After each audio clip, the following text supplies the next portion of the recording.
content is king only if your kingdom is interested. I feel like I've said the first part of that sentence hundreds of times in my career. I've written blog entries about it, but really the second part, only if your kingdom is interested, is what's critical.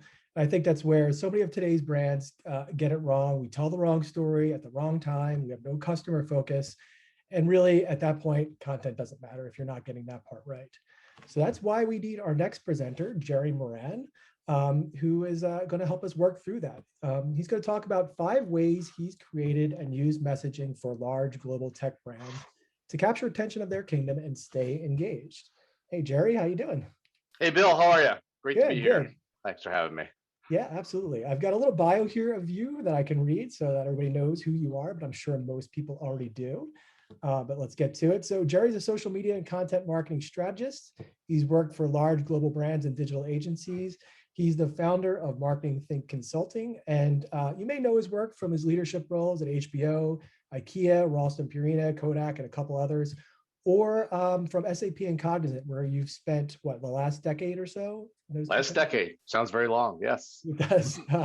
And you've focused there building content strategies and helping thousands of professionals and executives with their personal brand strategies. And I've had the pleasure of working with you on a couple of different projects, and it really has been a pleasure. I've learned a ton. So thanks for that. And if you'd like to get some of Gerry's thoughts, you can find them at marketingthink.com.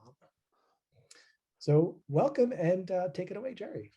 Awesome. I am going to pull up my presentation. Okay. I'm just to check that you can see my yes, you can. You can see that? Yes, you can. Awesome. So thank you for inviting me. It's awesome to be here.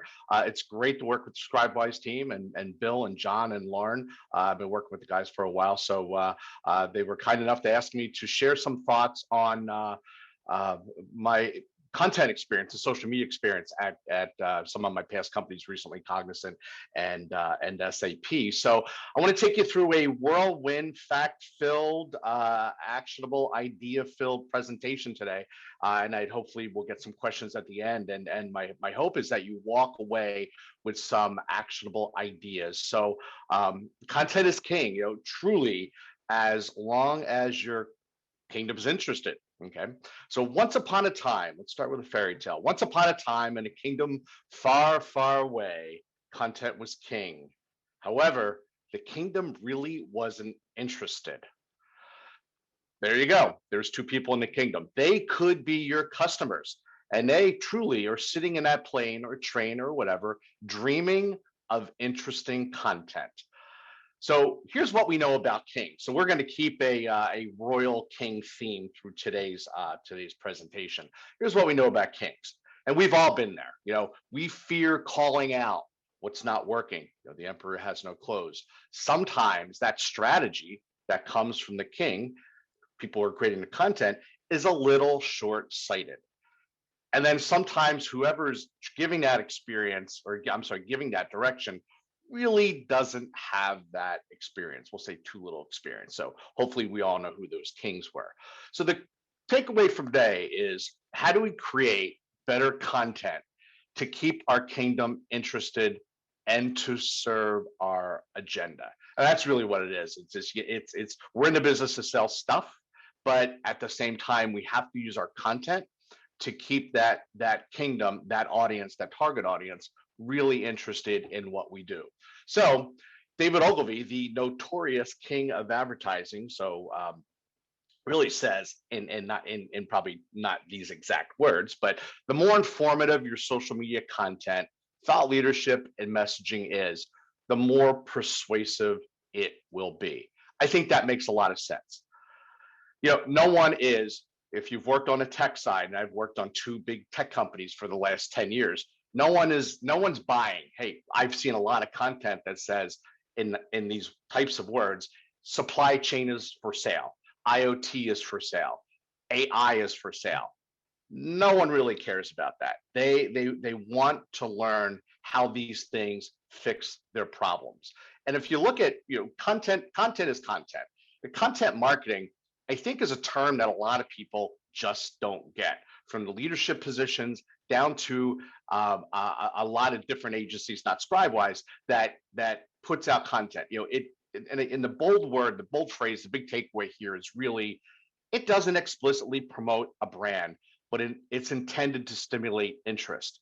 And I have a saying that may come up later in the presentation, but I think what really sums it up, if you teach people how to fish, they'll figure out that you're selling fishing poles, and then they'll buy yours. And that's really what we're trying to do with content marketing. The more we do with content that keeps the people interested, the more they're going to buy from you. Sure, they're going to respond to direct response type of social media content and digital ads and things like that. But really, what's going to keep them interested is really good, solid content marketing. So over the years, I have seen a lot of observations, and really this is probably over the last 10 years or so in my time in the tech space and the B2B space. And it's not saying any brand did it right or wrong, they're just observations. And a lot of mouse type here. This is, I promise, the really the most complex slide here. But there's people just don't get the native behavior of the audience. There are technical details involved. People love concrete numbers. People want a takeaway. They want messaging that's compelling. They want graphics that teach them something. Good graphics, easy to understand graphics. A lot of brands, a lot of individuals, a lot of marketers just don't understand how the channels work that delivers that content. I mean, there's two parts to content. There's the actual content, and then there's delivering the content. You got to get both right, and you have to have quality execution. I've seen crappy execution, typos, grammatical errors. You have to understand how people react to different types of content, how they're consuming it, having a great landing experience. Using our own personal networks, the sort of employee advocacy ability to deliver great content. And then we rarely, as I've seen over the years, check in on our competition. So when we're trying to figure out how do we keep our audience, our kingdom interested with great content, we have to pay attention to this. So all of a sudden, the idea of putting together some copy or writing a post or writing a blog post becomes a lot more complicated when you think, oh my God, I got to look at these 13 things and get all this right. And that's why we have agencies. That's why we have Scribewise. That's why we really have to pay attention to the details of putting out great content. So you really can't post anything, LinkedIn, Twitter, or a blog for that matter, until you develop your message. No matter what stage in the funnel that you are. What does that mean? So you have these assets, you have these thought leadership pieces and assets, you have this mission to sell stuff, but everyone's at a different part in the funnel. Not that I'm a giant fan of the funnel. I like the idea of an ecosystem better, but everyone's at a different part. So you can't start creating unless you understand where they are. We'll just keep it simple, top, bottom, or top, middle, and bottom. You have to understand. So here's just a great way that when, and here's some, I think some solid takeaways for everybody. Big fan of Accenture. If you're in a tech space, you're always looking at Accenture. How does Accenture do it? I've never worked for Accenture, but for 10, 15 years, I've been a fan of Accenture. So we just wanted to take apart when we sit down and try to write some content, where's it comes? Because a lot of times we don't get to, we don't necessarily get to bake the content in a way that we want it to make sure it has some legs, to make sure at the end of the day, our audience, it's actually delivered in a way, in a form factor that they want. So a lot of times we're sort of reverse engineering content. Hey, I have this great, phenomenal white paper, asset, infographic, whatever it is. Now write some content that the audience is going to be interested in. So we're going to unpack 7 simple ways that you can take an asset and make it work. So first of all, it comes down to a title. Have a great title that tells me what I'm going to get.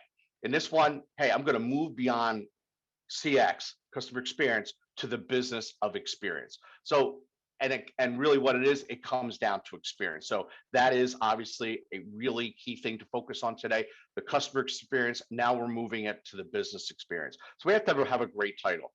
You also have a, where do we find content? We find content in your upfront summary. So if an asset or your writing content is going to work as hard as possible for you, you're going to have to, it should be right there in that upfront summary.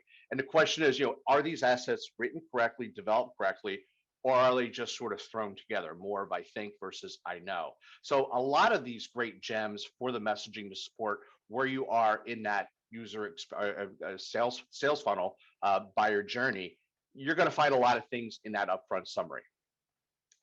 Humanizing pull quotes. That's what pull quotes do. Pull quotes get my eye on something and say, hey, I understand that speaks to me. So when I am writing great content, or when I'm trying to write great content, that's going to have some legs for whether it's email, whether it's for advocacy, whether it's for social media channels. This is where you're going to find some great content pulling away these pull quotes. We all love stories, but stories with concrete facts really do the trick. People want to know. People are looking to solve problems. They're looking to scale. They want to understand. So the buying team can look at your asset and use that as a sort of a sales piece in a way that informs, not saying, hey, I want to buy customer experience or business experience in this case from Accenture, but here's some great facts that really help me understand. They help me frame my problem. That's probably the biggest thing in the B2B space, whether it's tech or not. Help me frame my problem. If you can help me frame my problem, you're going to do a great job of selling to that person whose problem you frame. Charts and infographics, they really sum up the idea. And if you're not using them right now, these are great things to take away 5 pages in a piece of thought leadership or an asset or to make your point, to say, here's how it's done. This is what you should do. This is how to scale it, whatever it is. But this is eye candy that really captures attention, and it really helps your target audience. It helps them to make their decision up the chain to the final decision maker. Really help inform the final decision. And then lastly, case studies. Case studies are awesome. It helps me get in the shoes of someone else. Accenture does an awesome job of capturing these case studies and put these case studies together to help me think through my channel. How did someone else do it? How did someone else scale it? What were their problems? How do I address it? And you can see these case studies are not pages and pages and pages. It's a snippet. It's a soundbite, and it does a really good job of connecting with that human audience, with that kingdom that you're so worried, that we all should be so worried about keeping engaged and interested. So when we're building content, I've always said 10, 15 years, you should build this content where an asset, you should shake that asset, and off of it should come pieces of content, apples, whatever it is. You can see people keep catching the apples in the basket. Build content so it has some legs. You just shake it, and it just is easily consumed by your audience. Maybe some at the top of the funnel, maybe some at the bottom of the funnel. So these key takeaways that we just pulled from that example really help your buying team, as I had mentioned, tell your story to their decision maker on their terms. That's, I think, the sweet spot, one of the sweet spots of content marketing, and building some content that really keeps your kingdom interested. So let's talk about 5 content trends. We shouldn't do anything. We shouldn't build anything. I would say monthly, if not quarterly. We should check in to what are the trends. We can't be building content if we don't understand how the kingdom is consuming, how the audience, things change. And as we all know, algorithms on Twitter, algorithms on Google, algorithms on LinkedIn, they change all the time. So you have to pay attention to these types of statistics to make sure you're developing the content in a way, your message in a way that's going to keep that kingdom interested. So 45% of your kingdom, they're spending more time on pre-purchase research. So things are going to be really important. More content, different content, differentiating content, helpful content. It's going to be really important. Video. is video is king. Video's been king for what, 5 years, 6 years now. And if you look at the different tech companies and B2B companies out there, the ones that are really getting it right, it's all video. It's animations. It's film. It captures my attention and tells a story. And if you look by 2022, 82% of all online content will be video. Pretty scary if you're not prepared for it. 68% of people think that brands, B2B brands, your brands out there, aren't sharing interesting content. Well, if your kingdom isn't thinks that you're not sharing interesting content, why do you keep sharing it? So, hit the pause button, rethink what you do, and let's think about how do we start creating some interesting content for the kingdom. And peer-to-peer marketing is the leading driver behind all these purchasing decisions. Not all of them, a lot of them, which means less sales, more interesting content, more content marketing, more content that's going to tell the story that you want to tell. Sort of like the end of round of getting your job done to selling more stuff. And then lastly, this is always a great statistic. Average B2B buyer consumes 13 different pieces of content, from vendors to third parties, and a lot of them use social media to find it. But the point is, they're just grazing out there. So if you're going to have more luck, we're all going to have more luck if we're grazing interesting storytelling, audience, kingdom-centric content versus, hey, I have supply chain for sale. It's like that earlier slide I shared earlier. So what is it your kingdom is really interested in? How to fix problems, how to develop opportunities, how to scale solutions across the organization, how to get a good ROI.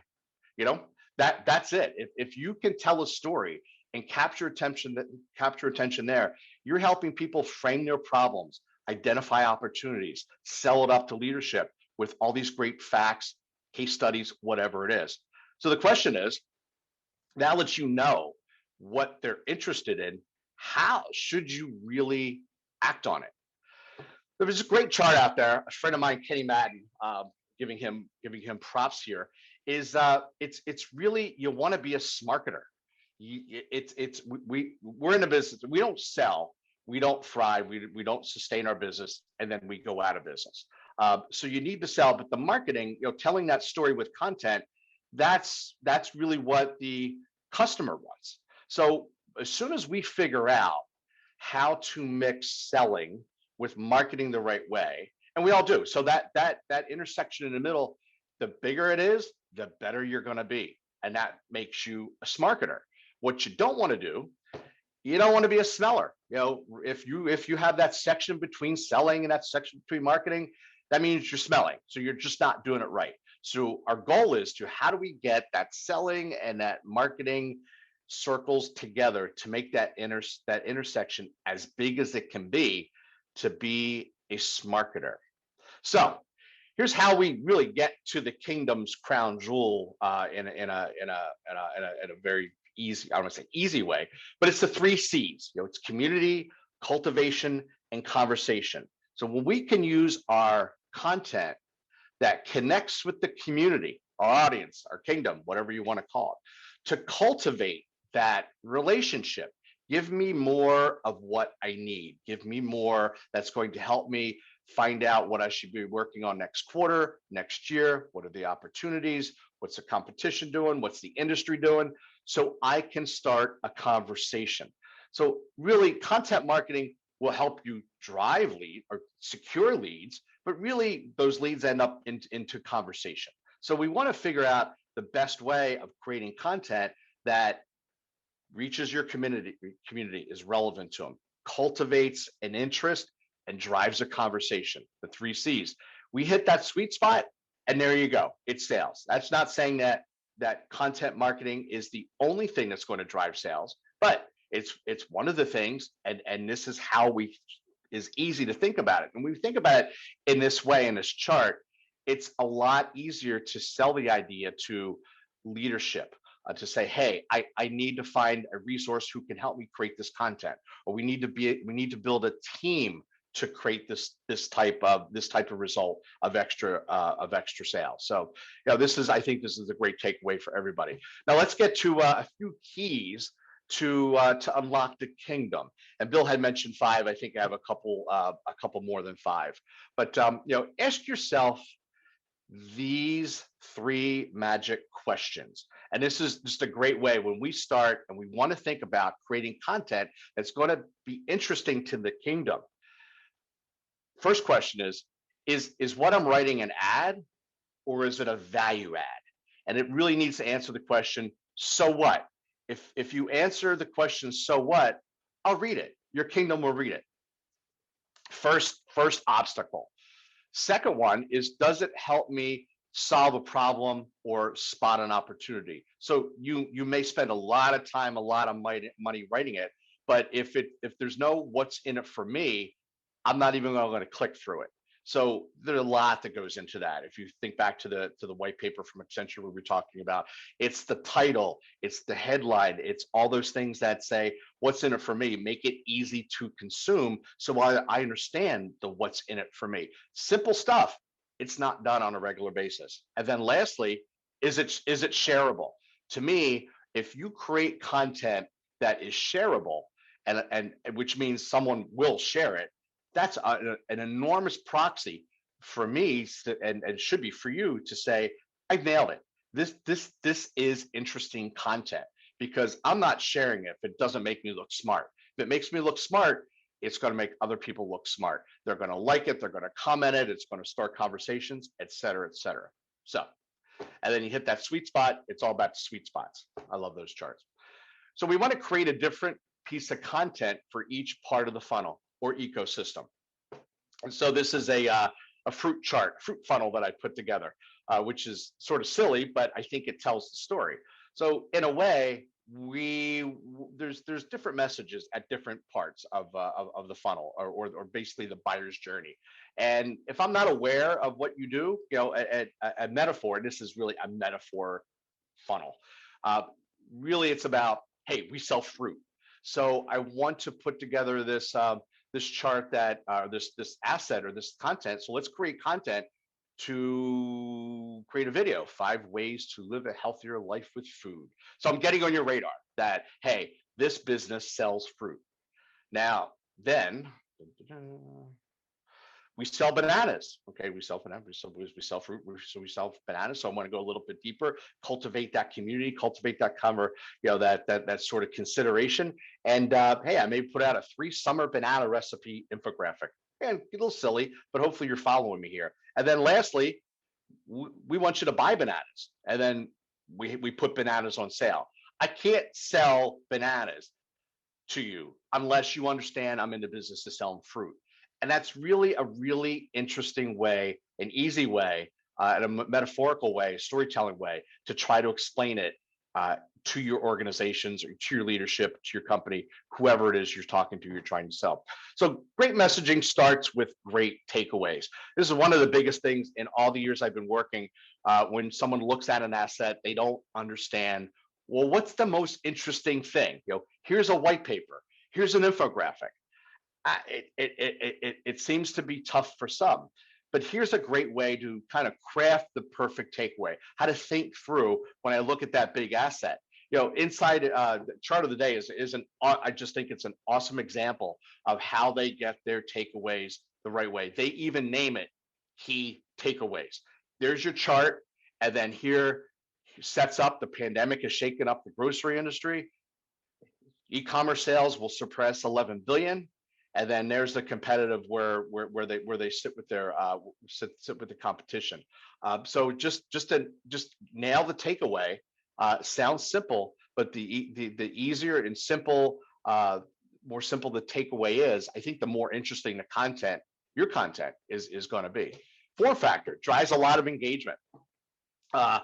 Leadership messaging, polls, carousel slides, animations, infographics.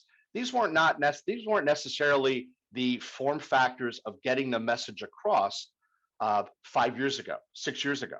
They used to be 1 by 1 and 1 by 2 static images. Now the polls have a job of starting a conversation. carousel slides, put my finger on that piece of content that I consume. I click, I click, I click.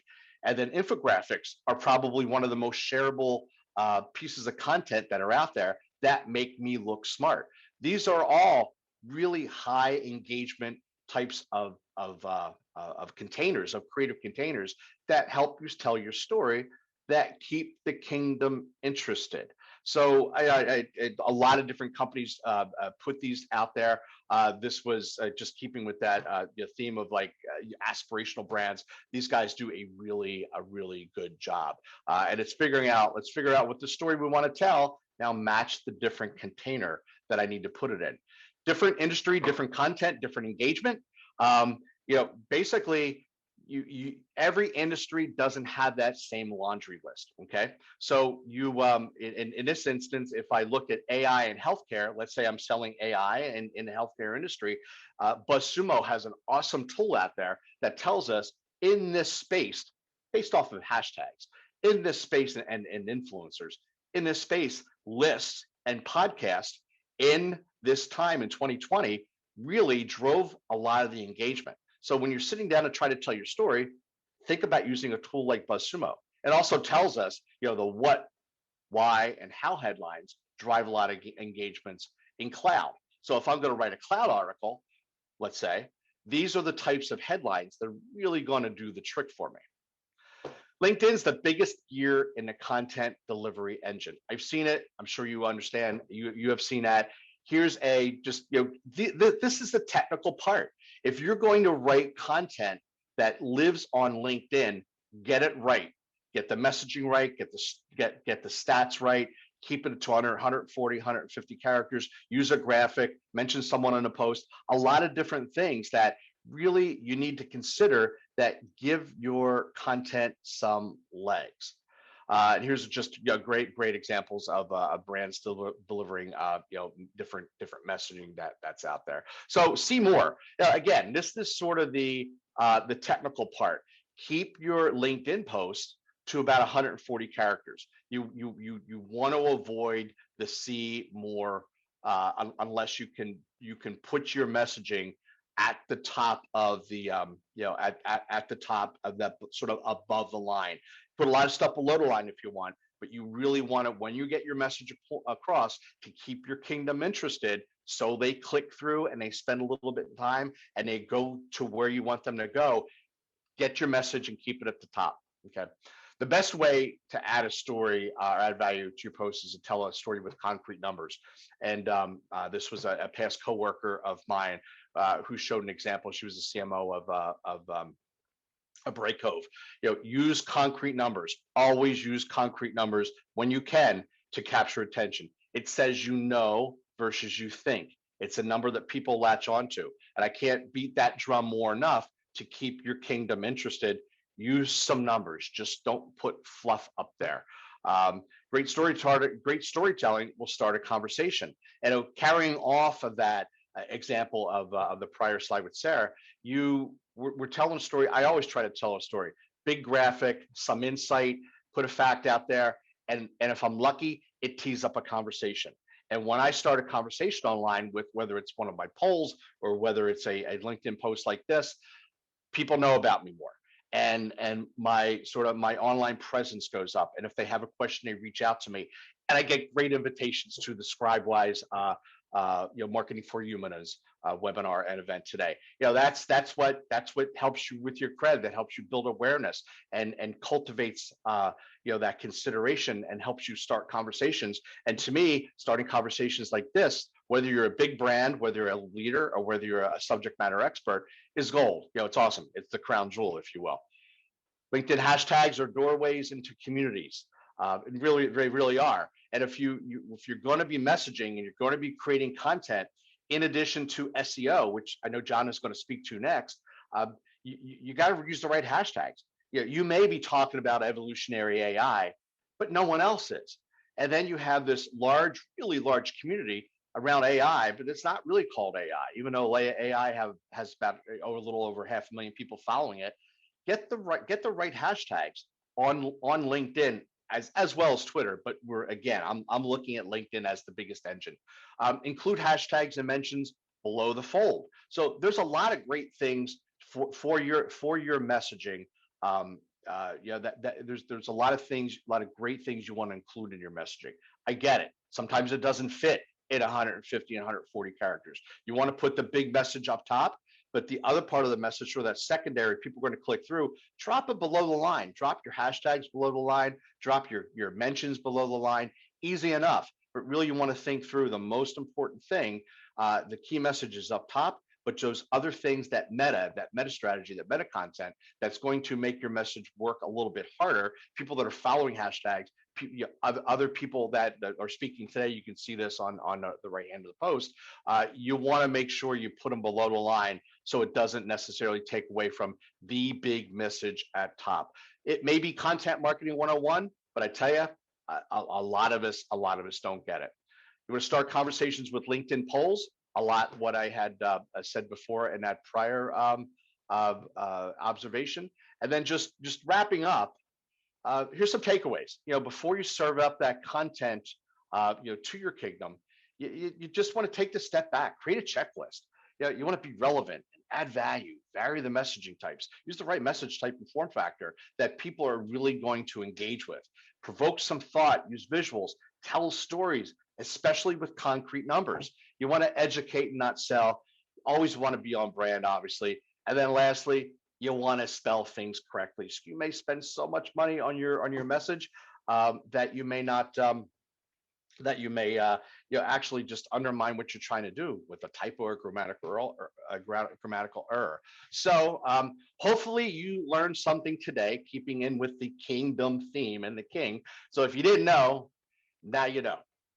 And thank you very much. I appreciate everyone sticking around, and I'm happy to answer any kind of questions you might have in the few minutes we have left. Thanks, Gerry. I'm going to ask a couple of the audience questions. Just first, I wanted to double check with you that we can share your slides. Yeah, absolutely. Okay. Great. So we'll be sending through these slides after the event sometime this week.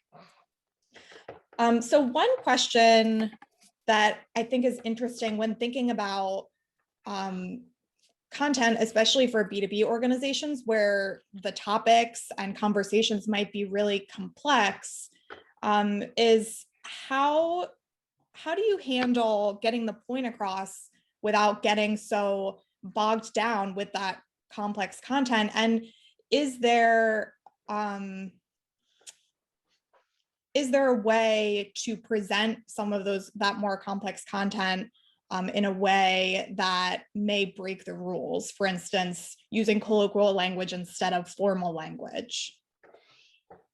Great question. I am all for the colloquial style of getting the point across, telling a story. Again, it depends where you are. Are you at the top of the funnel? Are you at the bottom of the funnel? And I'm going to look for content differently there.